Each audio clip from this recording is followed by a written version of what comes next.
हाँ तो प्यारे बच्चों नमस्कार। स्वागत है आप सभी का आपके अपने परिवार ज्ञान गुरु एकेडमी में। बच्चों आप लोग की classes class 10th 12th 9th 11th जैसा कि मैंने आप लोग को वादा किया था बच्चों की एक एक क्लासेज लाऊंगा। मैं खुद आप लोग के लिए रिशेड्यूल कर रहा हूँ इंग्लिश की क्लास। कल से आप लोग की जो इंग्लिश की क्लास है बच्चों रिशेड्यूल हो जाएगी।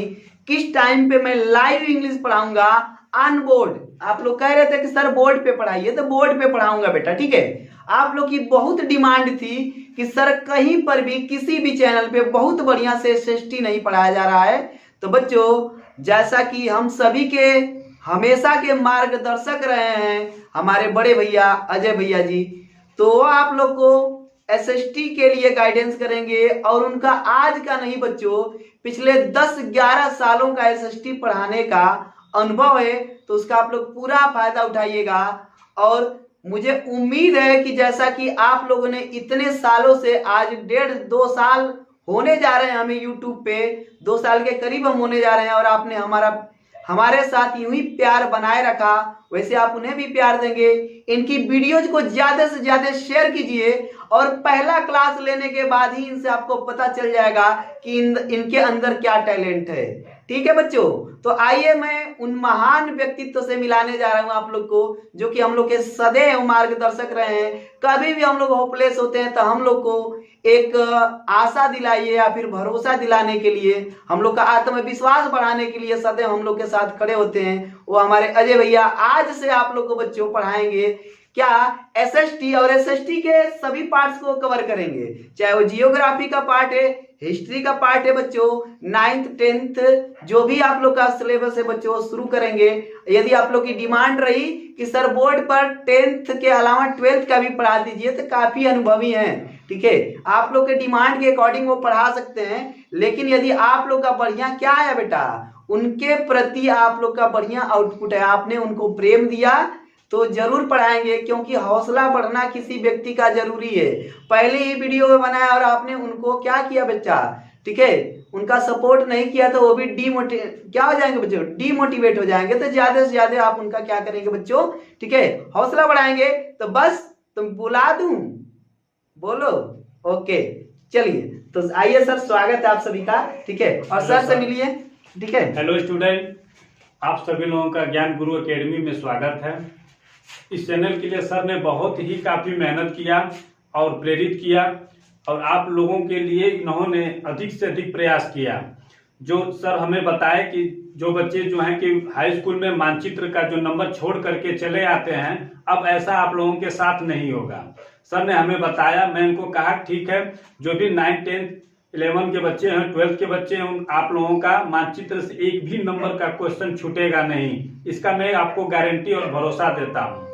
पूरे मानचित्र को टॉपिक वाइज अच्छे तरीके से कवर किया जाएगा और आपको अच्छे तरीके से सिखाया जाएगा। हाई स्कूल के मानचित्र में विभिन्न प्रकार के जो सिलेबस में आपके दिए हुए हैं कि जैसे भारत के प्रमुख पत्तन के बारे में, भारत की प्रमुख मिट्टियों के बारे में, भारत के प्रमुख बहुउद्देशीय नदी घाटी परियोजनाओं के बारे में।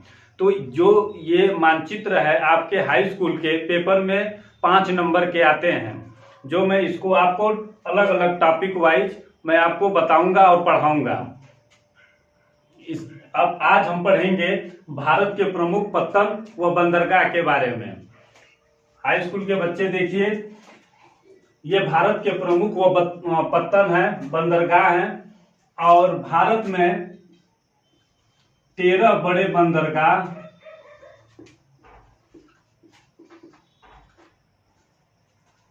भारत में 13 बड़े बंदरगाह पाए जाते हैं और 200 बंदरगाह,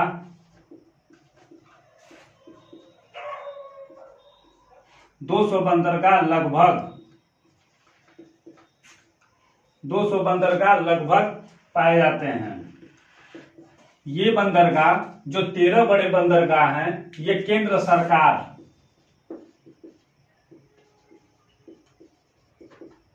सरकार के अंतर्गत आते हैं और जो 200 छोटे बंदरगाह हैं ये राज्य सरकार के अंतर्गत आते हैं। ये राज्य सरकार के अंतर्गत आते हैं, जिसमें से हाई स्कूल में 13 प्रमुख बड़े बंदरगाह जो पाए जाते हैं उसी में से आपके पेपर में जो है कि दिए जाते हैं। आज हम पढ़ेंगे 13 बड़े बंदरगाह के बारे में। सबसे पहले बंदरगाह उसी क्षेत्र में बनाए जाते हैं जो तीनों ओर जलों से घिरा हुआ है। हमारे प्रायद्वीप भारत जो है वह तीनों ओर जल से घिरा हुआ है। इधर हमारी बंगाल की खाड़ी,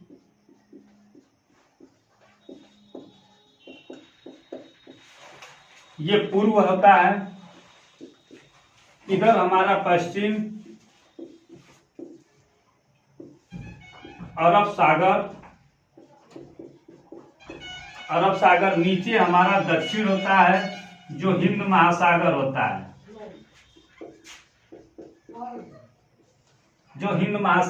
है, प्रायद्वीपीय प्रदेश उसे कहते हैं जो तीनों ओर जल से घिरा हुआ है। हमारे भारत में दक्षिण का जो पूरा भाग है यहाँ पर हमारे प्रमुख बंदरगाह बनाए गए हैं। सबसे पहले पश्चिम छोर से हमारा जो गुजरात का हिस्सा है,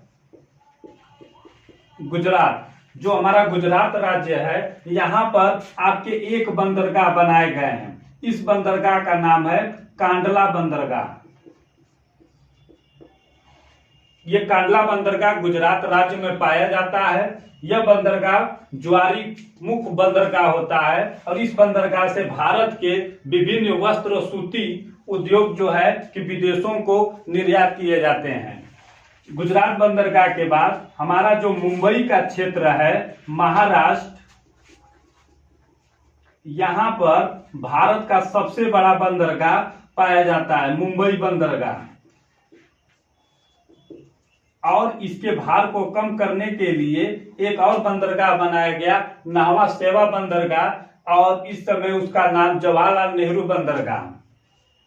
नाहवा सेवा बंदरगाह, इसको हम जवाहरलाल नेहरू बंदरगाह के नाम से भी जानते हैं।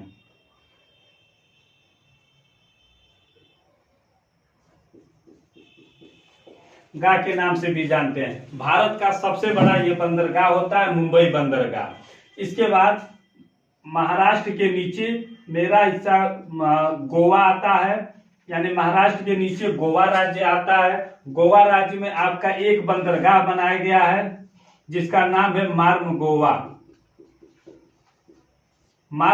कर्नाटक बंदरगाह में एक बंदरगाह बनाए गए हैं जिसका नाम है न्यू मैंगलोर बंदरगाह।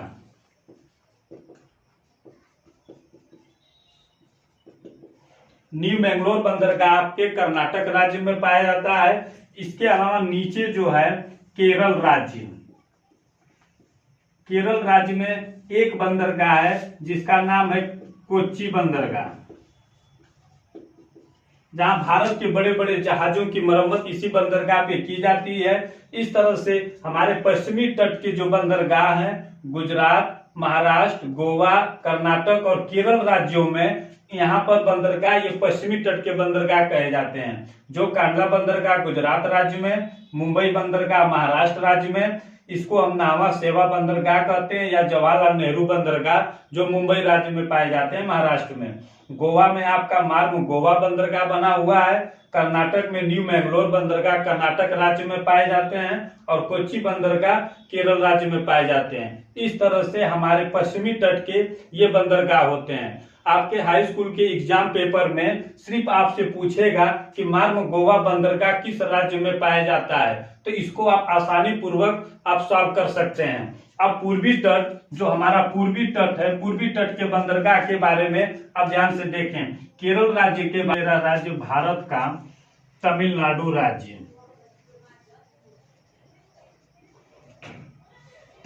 राज्य, इस राज्य में 3 प्रमुख बंदरगाह बनाए गए हैं। पहला बंदरगाह, दूसरा और तीसरा। तमिलनाडु राज्य में एक बंदरगाह बना है तूतीकोरियन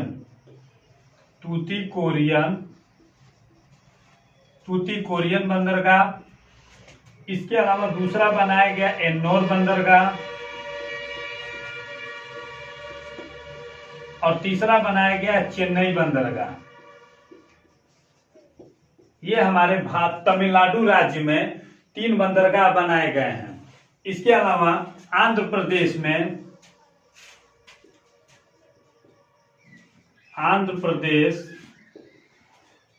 प्रदेश राज्य में एक बंदरगाह बनाया गया है जिसका नाम है विशाखापत्तनम बंदरगाह।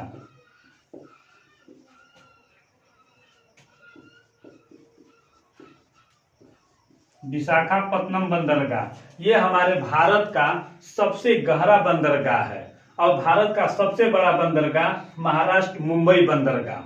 इसके अलावा आंध्र प्रदेश के बाद भारत के उड़ीसा राज्य में आपके एक बंदरगाह बनाए गए हैं जिसका नाम है पारादीप बंदरगाह।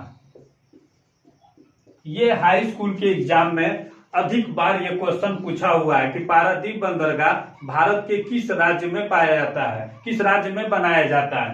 तो इस आपके उड़ीसा राज्य में पारादीप बंदरगाह बनाया गया है। इसके अलावा भारत का जो पश्चिम बंगाल राज्य है, पश्चिम बंगाल, यहाँ पर आपका कोलकाता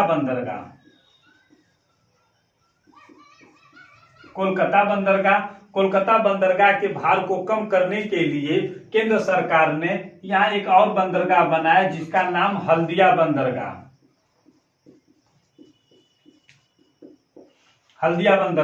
इस तरह से हमारे भारत के प्रमुख पत्तन जो पूर्वी तट के हैं, पश्चिम बंगाल, उड़ीसा, आंध्र प्रदेश, तमिलनाडु, ये हमारे भारत के पूर्वी तट के बंदरगाह हैं। हाई स्कूल के एग्जाम में अगर पूर्वी तट के बंदरगाह के बारे में पूछता है तो पूर्वी तट के बंदरगाह कौन से किस राज्य में पाए जाते हैं, आप इसको आसानी पूर्वक से आप समझ सकते हैं।